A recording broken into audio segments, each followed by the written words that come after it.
Emily MacCabe, and this is Fish and Game Changers, brought to you by Maine Department of Inland Fisheries and Wildlife. In this series, I join our staff in the field to learn more about what they do, why they love it, and what drives them to apply their time and talent to the Maine outdoors. In today's episode, we're celebrating Endangered Species Day, and I'm chatting with Maine's Endangered and Threatened Species biologist, Alex Fish. We will explore the path that led Alex to a career in conservation, and he will share some of the simple ways that you can play a role in helping to protect important habitat for some of Maine's most vulnerable species. So make yourself comfortable and join me as I get to know Alex and his role as part of the team at Maine Department of Inland Fisheries and Wildlife.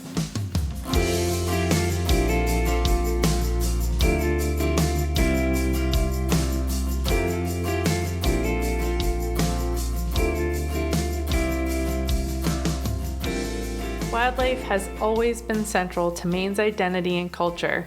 Mainers and visitors alike value our state's native species for their ecological, historical, recreational, educational, and scientific significance, not to mention their pure beauty. If you're a listener of this podcast, then it most likely means that you too have an interest in Maine's wildlife. Even if you're not an expert in wildlife conservation, there's a good chance you're familiar with the term endangered species, and you probably understand that it pertains to a species whose population has reduced to the point of potential extinction. In Maine, the work of conserving endangered and threatened species is managed by a number of people, biologists and staff at Maine Department of Inland Fisheries and Wildlife, as well as teams from a number of conservation partners, other government agencies, local businesses, and even generous citizens. One of the people helping to keep all the pieces of the puzzle in order is wildlife biologist Alex Fish. Alex is a newer member of the team at Maine Department of Inland Fisheries and Wildlife, and like so many who pursue a career in conservation, it all started for him during his childhood. In growing up, I think like most people who work in the field and a lot of people who are interested in kind of natural world in general, spent a lot of time as a kid with my parents getting us outside doing activities. Fishing growing up, that was an important activity in our family. You learn one thing and it leads to more. So just as time went on, it was going out to wetlands, trying to catch frogs, trying to raise tadpoles in Tupperware, in the kitchen or in the bedroom, having pets kind of as animals too, and all these little activities or experiences when you're a kid. Finding salamanders, trying to identify birds at the bird feeder, kind of morphed into wanting to pursue a career in conservation or wildlife ecology. So I'm originally from Minnesota. Occasionally you'll catch me carrying my O's, A's, and E's. So I did my undergrad, my bachelor's at the University of Minnesota, traveled around for probably 4 years, all different parts of the U.S., Minnesota, out to Idaho, to New Mexico, coastal Alabama, Kentucky, Arkansas, kind of working with wildlife in different ways and really getting to experience different ecology or systems kind of throughout the U.S. and kind of see some of the conservation issues that go on in different areas. After spending a few years traveling around the country and gaining experience, Alex went on to earn a master's degree from North Carolina State University. And then he found his way to the Northeast, where he completed his PhD at University of Maine, working with migratory birds. While I was based in Maine, we were kind of working throughout eastern North America, from southern Canada all the way down to Florida, and kind of through that work, spent a lot of time exploring Maine, fell in love with this state, and then I'm very fortunate to have a full-time job here now. Alex joined the team at Maine Department of Inland Fisheries and Wildlife in July of 2022 and works as a wildlife biologist focused on endangered and threatened species. My position is really focused on endangered, threatened species, but I'd really expand it more into kind of rare species. So we even talk about special of concern, which can be thought as the watch list for species that may eventually, if population declines continue or expand, they might be considered for threatened or endangered status. So with that, kind of how does a job revolve around that? It's kind of this big cloud or umbrella. And I think really it comes down to working collaboratively with a bunch of other staff that work for the agency. We have a lot of staff that work with freshwater mussels, invertebrates, birds, mammals, bats. The list goes on and on. So I think this position works closely with those individuals when they have species that are listed as threatened or endangered. And really it's trying to develop ways where we can minimize impacts on species. Alex will joke that he is a jack of all trades and master of none, but as I mentioned before, his position as Endangered Species Coordinator is to make sure that all of the important pieces of the puzzle are coming together, which means a lot of collaboration. It's really working with a subset of our species of conservation concern that fall underneath either federal USA Endangered Species Act or protection or Maine Endangered Species Act or protection. But it's really kind of this interface of, policy, conservation, trying to get funding as well. Because for a lot of species, there's different avenues for that. So being listed opens up funding opportunities. So what does it mean for a species to be listed? In 1973, the United States Congress passed the U.S. Endangered Species Act, which establishes protection for fish, wildlife, and plants that are considered threatened or endangered. The Act outlines the process for a species to be added to or removed from the list of threatened and endangered species, and for preparing or implementing plans for their recovery. It provides for interagency cooperation to prevent the take of a species that's listed, and as Alex just mentioned, opens up opportunities for financial assistance for work to be done to help recover a listed species. Just a few years later, in 1975, the state of Maine used the U.S. Endangered Species Act as a model to establish the Maine Endangered Species Act, which at the time only covered Maine's inland fish and wildlife, including invertebrates. Later, in 2003, the Maine legislature passed legislation that gives the authority to Maine Department of Marine Resources to protect threatened and endangered marine species, and Maine Natural Areas Program within Department of Agriculture, Conservation, and Forestry the authority to protect endangered and threatened plants. The process of listing or delisting a species in Maine is quite comprehensive. It begins with department biologists identifying species that meet the criteria for listing. The list of species is then presented to the public at a public hearing. Once the public hearing process is complete, the department presents the final recommendation to the legislature for approval. This process must be completed every 8 years, but it can also occur as needed. So generally, we're required to do this once every 8 years, but in practice, it could happen every year if we felt there were species that merited protection, or let's say there was a new disease that suddenly came onto the landscape and there were a couple species impacted and then threatened with extinction from that. We would be able to address that at any point in between. A species can be listed at a federal level under the U.S. Endangered Species Act or at a state level under the Maine Endangered Species Act. Some species are listed both at the federal and state level. So if a federally listed species comes under our radar, it lives in Maine, it's trying to navigate how do we make sure our actions as a state agency that's concerned with wildlife, how do we make sure we're minimizing, reducing, or having maybe no impact on the species with different actions we do. A good example would be the northern long-eared bat was just uplisted from threatened to endangered under the U.S. Endangered Species Act, which changes what kind of activities can happen and some of that procedure. So now I work really closely with our land management staff and some of the other biologists to say, how do we make sure we're trying to enact activities that protect maternity trees, which is where the bats come together, at least the females. They pup, because baby bats are known as pups, in a tree with hollow, or maybe it's shaggy bark, have a base of operations until the young bat is old enough to fly away. So looking at how we protect those types of areas. And in case you're wondering, there are success stories as well, which means some species are delisted.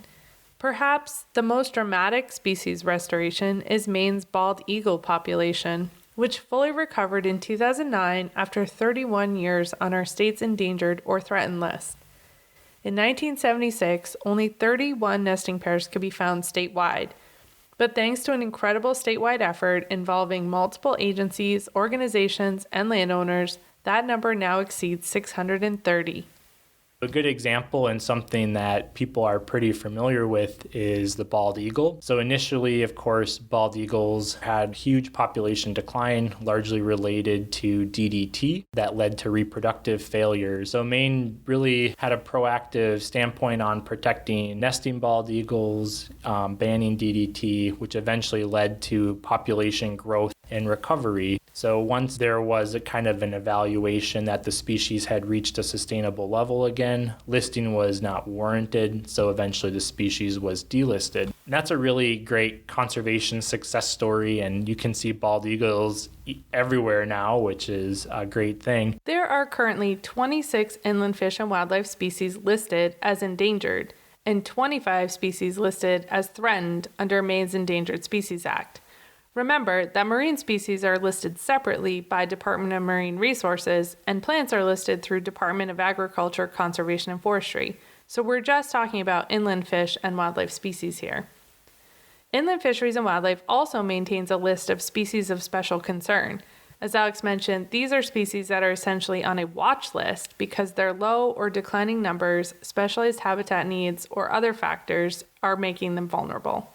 At this point, you might be wondering what it really takes to save a species that's listed as endangered, threatened, or of special concern. It's certainly never a short-term or quick process, and it requires many different approaches and a lot of teamwork. The big thing I always think about with endangered or threatened species, and really broaden that to rare or uncommon species, there's no one-size-fits-all answer or solution, and a lot of times much of the agency's work relies on partnerships, cooperators, other organizations that are all interested in conservation, even private landowners too. And that's really where our success is focused on for a lot of these species. Here are a few quick examples of some of the approaches that have been utilized. Monitoring of a species by biologists and through community science projects such as Maine Bumblebee Atlas Project. Research, such as looking at limiting factors and threats to a species. One example is looking at how new road construction can impact turtle mortality. Interventions, such as adding fencing and specialized rules to protect Maine's nesting areas for piping plover.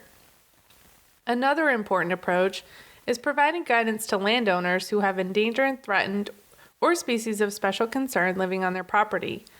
Through the Beginning with Habitat program, biologists can provide tools and support to landowners so they can help protected species thrive. But at the center of all work associated with protecting or saving vulnerable species is habitat protection and enhancement. One example in Maine that illustrates how habitat loss or limitations can impact a species is New England cottontail.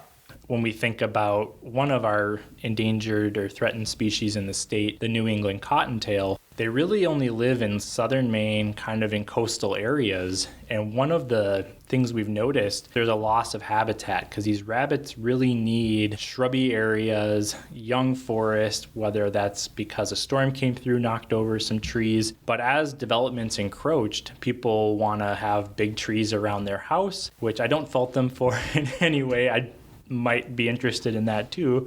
But one of the things we've noticed is that's caused these rabbit populations to become very fragmented on the landscape, and wildlife really need to be able to disperse to new habitats as the population grows, or maybe you have a predator in one patch so the population goes locally extinct, so you need to have nearby populations that funnel individuals in. So even promoting some young forest in addition to old forest on your property and getting multiple cover types is an important way to do that. A great thing about New England cottontails too is one of our biologists is really active in this New England cottontail recovery project. They actually will move rabbits from certain high density patches of habitat to some other areas to help with gene flow, because having individuals moving around is important for long-term population viability.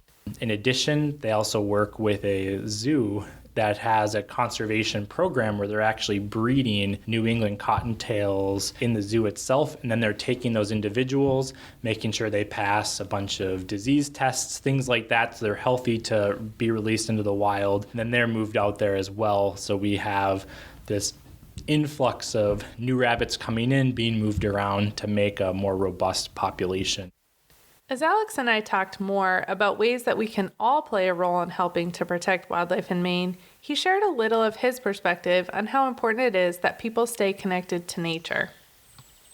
I am a nerd through and through, I'll admit it, but I've really become interested in what we call like human dimensions of wildlife ecology, which is really trying to think about how humans or people interact with the natural world. And I've been really fortunate to have some former roommates and friends that have worked on this interface. One of my old roommates, she did a project where it was asking kids to identify wildlife, like what were they familiar with, comparing and contrasting kids that come from maybe a more urban background versus a more rural background. What they saw there with the data was kids from urban areas identified things like elephants, giraffes, lions, tigers, panda bears, things that maybe they've watched on TV, but usually happen far away from home. Meanwhile, kids that had more of that rural background were identifying like turkeys, deer, types of birds they're seeing in their backyard, crows, things like that. We need to get kids outside, get them experienced, and kind of learn what's around. Spring is a great time for that because frogs are, of course, calling in wetlands now. We've got the birds, of course, are in breeding plumage, so they're bright, they're charismatic, they're singing in the morning. So there's really a lot of opportunities to interface and learn what's in our backyard.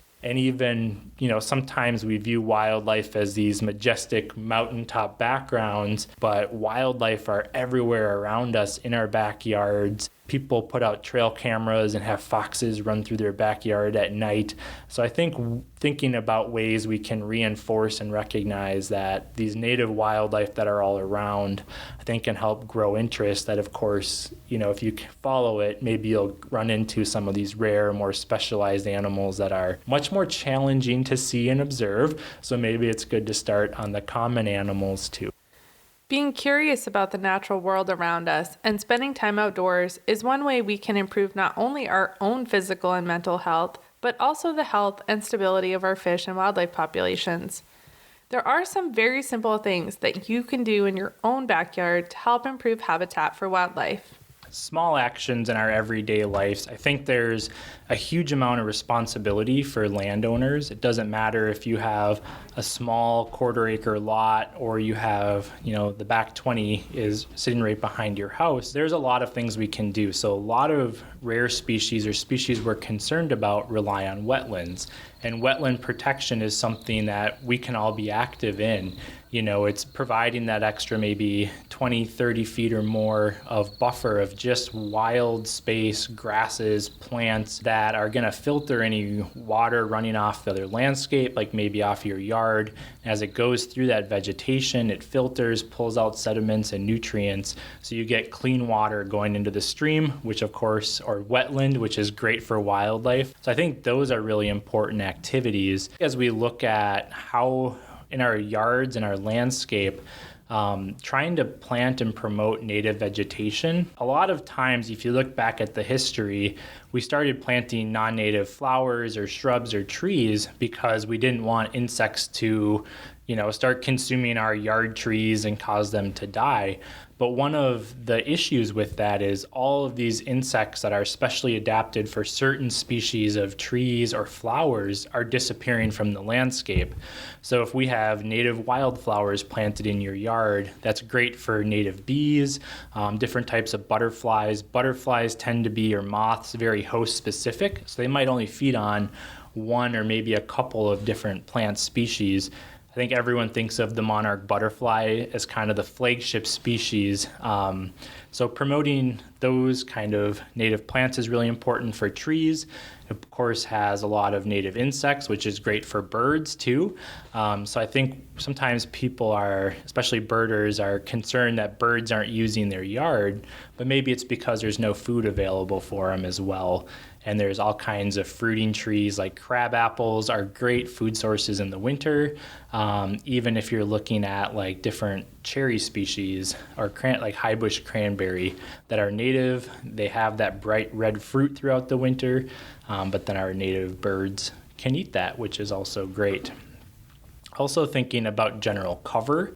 tall trees, you have some shrubs, you have some wildflowers or grasses, things that kind of get that variable levels, what we think of as structure or cover for wildlife, can be really important. Most of when we talk about land management or conservation happens on small scale. One of the programs that Maine Inland Fisheries and Wildlife has is Beginning with Habitat, which is trying to communicate where some of these rare or threatened species are, rare habitats are, to locals, to citizens, but also to towns can use this information as they're trying to do planning moving forward. Land trusts will use that information to prioritize where they should be purchasing land for people to go and recreate. There's so much power in individual landholders protecting what's in our backyard. Getting that information out there is really important. And then people have this innate love for wildlife. It's everyone. Maybe not mosquitoes all the time or black flies, but people really connect with wildlife. And so I think once people know something is present on their land, they're really apt to try to protect it. On that note too, we mentioned some of the tools we have with Beginning with Habitat. There's a huge push now towards community science, or these tools that you can put on your smartphone that will use, algorithms to identify plants, to identify animals, or even if you're not certain of what a species is, parts of that community that use that app, like iNaturalist is a really good example. If you post a photo, people will identify it, and then you know what that is. It's in your backyard. And I think those kind of tools are just so important to help reinforce what's all around us and what we should be working to protect. Thank you so much for listening. If you are interested in learning even more about Maine's work to protect endangered and threatened species, visit mefishwildlife.com. If you want to learn more about this podcast series or listen to a past episode hosted by my friend and former team member Katie Yates, visit mefishwildlife.com/changers. Join me next week as I chat with another member of the Inland Fisheries and Wildlife team and explore what it is that makes them a game changer. In the meantime, be sure to hit subscribe on your favorite listening app, and if you have a moment, leave us a review and let us know what you think.